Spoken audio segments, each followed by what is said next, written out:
The story is described by Sister Yasmin Mujahid, and it goes like this. A story about a man who used to be my old principal, talking like over a decade ago. I used to teach at an Islamic school, and he was the principal. He was an older gentleman from Thailand.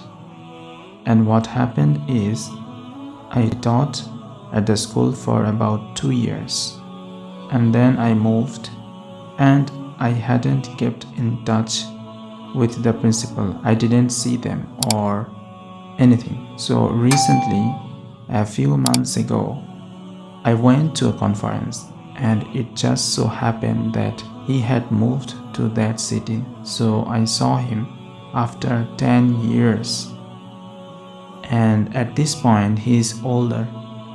He is probably in 70. He's retiring actually this year. So I found that some things had happened to him over these last 10 years. One of the things that happened is his wife, his beloved wife, she had gotten cancer and she had passed away.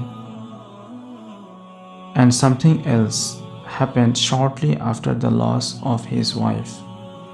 His son, who was only around 20 years old, was delivering pizzas, and one of the people that he was delivering pizzas to, or someone that he met while he was delivering pizzas, stabbed him.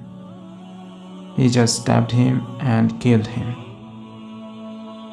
So this man gets a phone call at 3 o'clock in the morning, and the call is basically, your son is gone.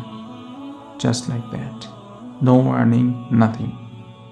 That's what I call a blow.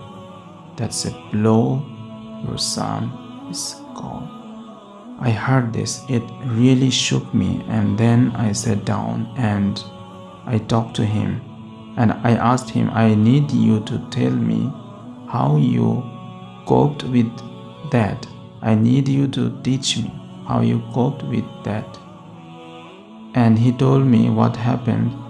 He said that when he got the call, obviously he was in shock, and he said he started to sort of pace around the room and said, Inna lillahi wa inna ilaihi raji'un, and tried to process what had happened.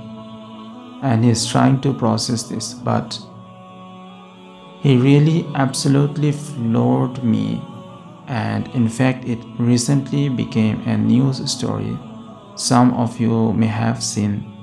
Is that he says to me, when I was talking to him, he says to me, I tried everything to meet with his killer. And I said, why? Why do you want to meet with the killer? He said, for 2 years now, I have been trying to have a meeting with his killer, and his killer is in maximum security jail. He can't meet, like, he could not. The lawyers are like, you can't. And he said, please just make an exception. Allow me to meet with him. And I asked him, why? Why do you want to meet him? Meet with the killer. He said, because I want to teach him. I want to give him. I want to forgive him. I want to forgive him, and then I want him, watch this.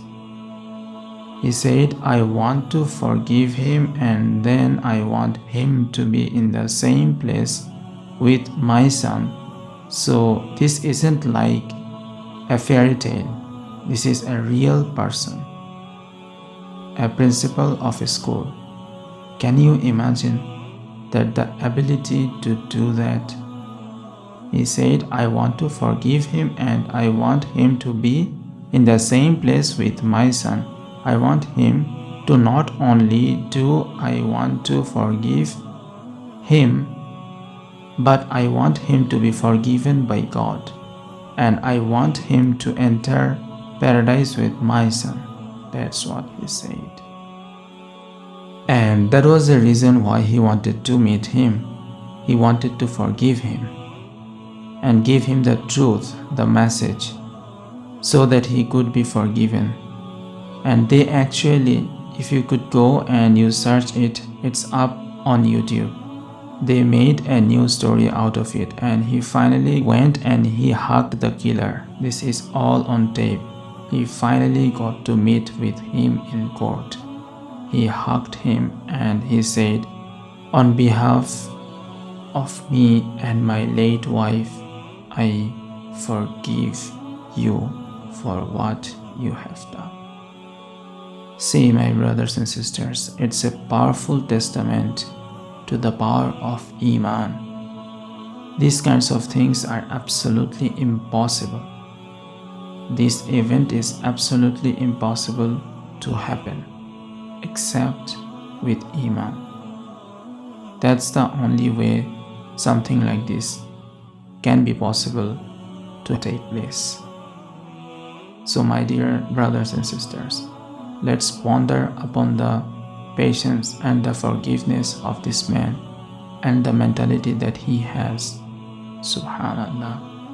He does not only want to forgive the killer, he also wants Allah subhanahu wa ta'ala to forgive him so that he can enter Jannah with his son. May Allah bless us with such patience and forgiveness. That's for today. See you next time.